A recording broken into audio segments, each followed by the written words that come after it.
तो यहाँ पर हम लोग देखेंगे रेट ऑफ रिएक्शन। यहाँ पर रेट ऑफ रिएक्शन लिखा हुआ है, rate of change of concentration of reactant with respect to time, या फिर rate of change of concentration of product with respect to time.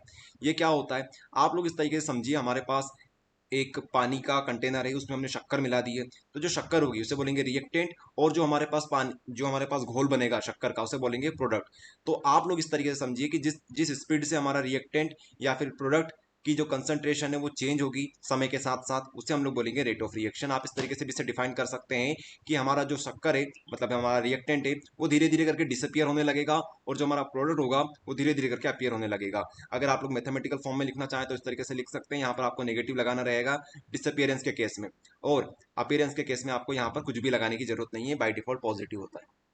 तो ऐसे कौन कौन से फैक्टर है जो कि रेट ऑफ रिएक्शन को अफेक्ट करते हैं, तो हमारे पास लिखे हुए हैं temperature, concentration, nature of reactant, catalyst and radiation. तो आप जितने याद करना चाहो कोई से 3 याद करके चले जाओ। तो टेम्परेचर जो होता है, तो अगर हम लोग टेम्परेचर बढ़ाएंगे तो रेट ऑफ रिएक्शन अफेक्ट होगी।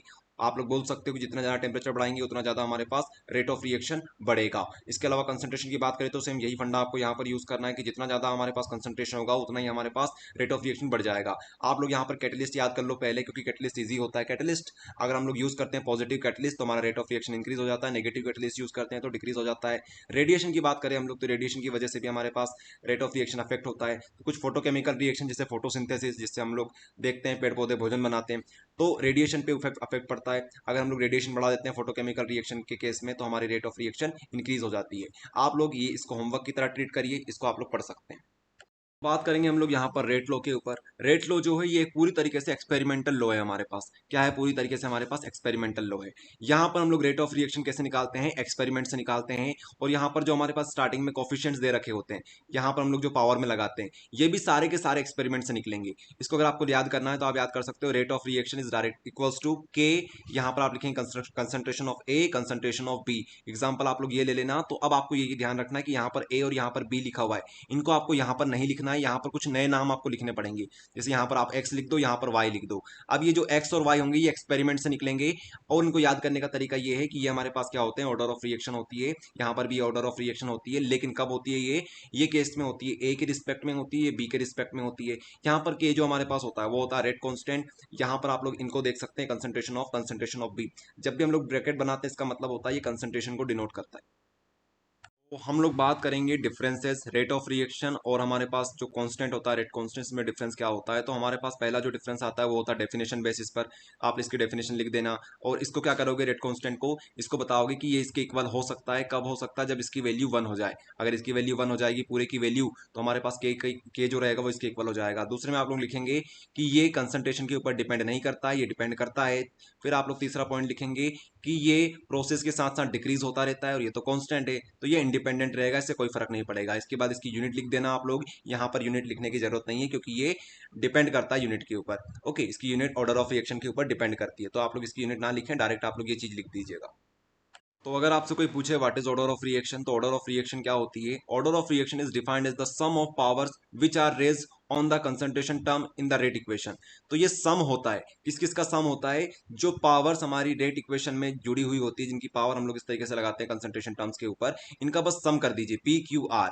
ये जो होंगे यही हमारे पास क्या होगा, हमारे पास यही हमारे पास ऑर्डर ऑफ रिएक्शन होगा। और ये जो होगा ऑर्डर ऑफ रिएक्शन, ये जो हमारे पास पी क्यू आर आया हुआ है, ये कहाँ से आता है, ये एक्सपेरिमेंट से आता है। एक्सपेरिमेंट हमें परफॉर्म करना होता है। यहाँ पर आप लोग सारी चीज पढ़ सकते हो। पी क्यू आर जो हमने रेस कर रखी थी पावर कंसंट्रेशन टर्म्स के ऊपर, इन्हीं का सम हम लोग कर देते तो ये हमारे पास ऑर्डर ऑफ रिएक्शन बन जाता है। पी क्यू आर जो हमारे पास होता है ये एक्चुअल कोफिशिएंट्स होते हैं जो कि एक्सपेरिमेंट से निकाले जाते हैं। तो बात करेंगे हम लोग molecularity and order of reaction में क्या डिफरेंस होता है। तो जो मोलिकुलरिटी होती है ये क्या होती है, टोटल नंबर ऑफ मॉलिक्यूल्स, कितने हमारे पास मॉलिक्यूल्स है जिसने रिएक्शन में पार्टिसिपेट किया है। ऑर्डर ऑफ रिएक्शन क्या होती है, ये तो सम होता है किसका, पावर का। कौन सी पावर का, जो कि कंसंट्रेशन टर्म के ऊपर लगी हुई होती है। इसके बाद बात करते हैं मोलिकुलरिटी की, तो ये थ्योरेटिकल कॉन्सेप्ट है, और ये तो भाई साहब एक्सपेरिमेंट से निकलता है। तीसरी बात, ये पॉजिटिव हो सकता है, हमेशा ये पॉजिटिव रहेगा, लेकिन ये पॉजिटिव नेगेटिव जीरो सब हो सकता है। इसकी जो वैल्यू हो सकती है वो कभी भी जीरो नहीं होगी, लेकिन ये जीरो हो सकता है। इसके बाद बात करें यहाँ पर, तो इसको मैकेनिज्म के बारे में इंफॉर्मेशन यहाँ से नहीं मिलती है, लेकिन ये एक्सपेरिमेंट से निकलता है, तो ये हमको मैकेनिज्म के बारे में इंफॉर्मेशन भी प्रोवाइड कर देता है। फिर से एक बार और सुन लीजिए आप लोग, ये मोलिकुलरिटी है, नंबर ऑफ मोल्स कितने पार्टिसिपेट किए, तो हमेशा ये पॉजिटिव रहेंगे। कुछ ना कुछ मॉलिक्यूल्स तो हमारे पास पार्टिसिपेट करेंगे, तो हम लोग जीरो कैसे बोल सकते हैं, आई बात समझ में। तो ये सारी चीजें आप लोग पढ़ के देखिए, समझ में आ जाएगा। तो बात करेंगे हम लोग एक्टिवेशन एनर्जी के बारे में, थ्रेशोल्ड एनर्जी के बारे में, नॉर्मल एनर्जी के बारे में। ये डैडी यहाँ पर आइए, जरा ये ग्राफ देखिए। यहाँ पर हम लोग बोलेंगे कि जो हमारे पास रिएक्टेंट्स होते हैं, स्टार्टिंग में जो हमारे पास रिएक्टेंट्स होते हैं, उनके पास कुछ एनर्जी अपनी खुद की होती है। इतने गरीब नहीं होते हैं कि उनके पास एनर्जी ना हो, तो उनके पास अपनी खुद की एनर्जी होती है। अब उन्हें अगर प्रोडक्ट बनना है तो उन्हें इस पर्टिकुलर एनर्जी बैरियर को क्रॉस करना होता है। ओके, तो ये जो टोटल एनर्जी होती है, जो कि रिएक्टेंट प्लस यहाँ पर हम लोग एक्स्ट्रा एनर्जी देने वाले हैं, उनका मिलाकर जो होता है उसे बोलते हैं हम लोग थ्रेशोल्ड एनर्जी। ओके, तो हम लोग बोल सकते हैं अगर हमारे पास रिएक्टेंट के पास खुद की कुछ एनर्जी है तो वो यहाँ पे आएगी और हमें यहाँ पर जाना है, तब जाके हमारा क्या हो सकता है, रिएक्शन कंप्लीट हो सकती है। तो हम लोग बोलेंगे कि इतनी जो एनर्जी हमें एक्स्ट्रा सप्लाई करनी पड़ेगी, तो इसे बोलते हैं एक्टिवेशन एनर्जी। यहाँ पर आप लोग पढ़ेंगे the extra amount of energy which has to supply to the reacting species in their energy state to make their energy equal to the threshold energy, यहाँ पर लिखा हुआ है। और थ्रेशोल्ड एनर्जी टोटल होती है, इसमें से अगर हम नॉर्मल को माइनस कर दे तो हमारे पास आ जाएगी एक्टिवेशन एनर्जी। जरा ध्यान से देखिए और समझ में आपको आ जाएगा।